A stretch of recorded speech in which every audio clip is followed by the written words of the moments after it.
Aries, welcome to your hopes, fears, and reality spread. As per usual, you can click right in that description box below and it will talk about the significance of the spread as well as the placement of each card. Without further ado, here we go. Hmm. Interesting. This card must have been flipped over in the deck. I didn't even notice. I find that interesting. Okay. So for your hopes,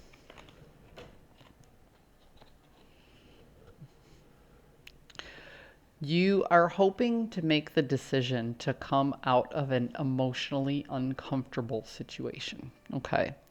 I'm not saying you were outright distraught. I'm just saying that you weren't paying attention. Okay. And you found yourself in a position where you just weren't feeling good about it. You know, um, perhaps you were moving in one particular direction, but you were distracted elsewhere. You spent too much. Like a good example would be you've been spending more hours at work because you're focused on your finance, and maybe you have somebody at home, a family member, a child or a significant other who kind of just feels left out in the cold, and then you recognize that as an emotionally uncomfortable situation. It's something like that. It's not something that was intentional. It's not something that was deliberately malicious on your part or their part. Or maybe somebody else is spending too much time, at work or out of the house, and you're the one at home missing that person.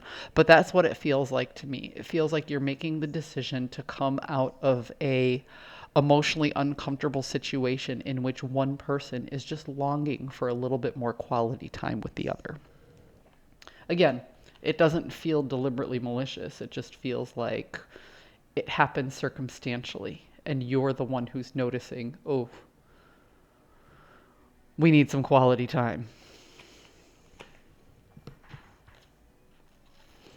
The fear that you have is that the other person has been left alone for so long that it's going to be hard to make that connection. They're going to feel a little defensive because they're not going to want to admit that they really miss you, you know?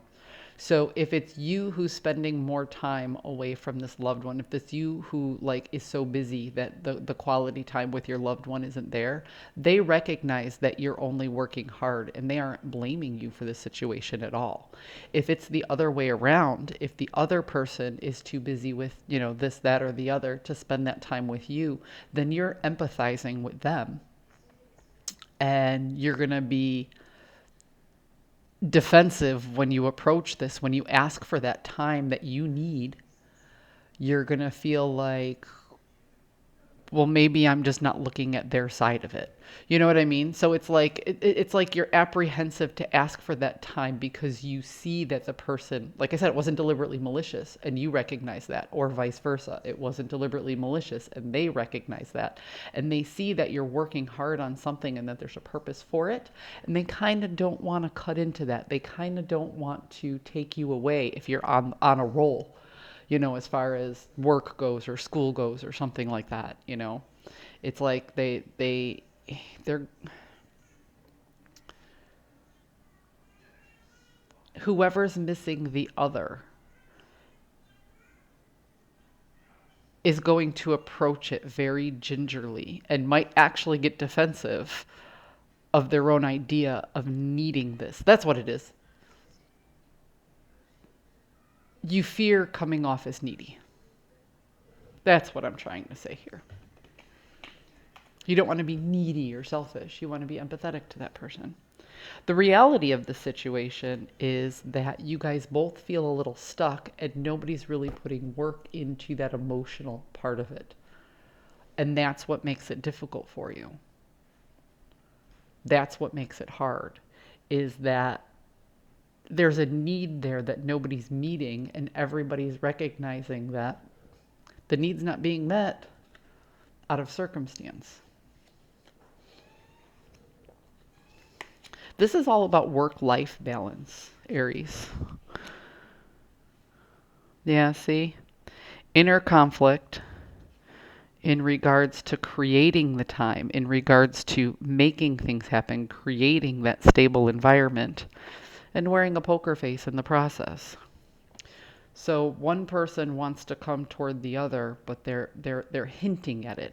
It's almost like they're silently bidding for attention instead of saying, "Hey, you know what? Can we spend Thursday night together?" or "Can we do this or can we do that?" The other person is just kind of like, "Les sigh," just sitting in the corner.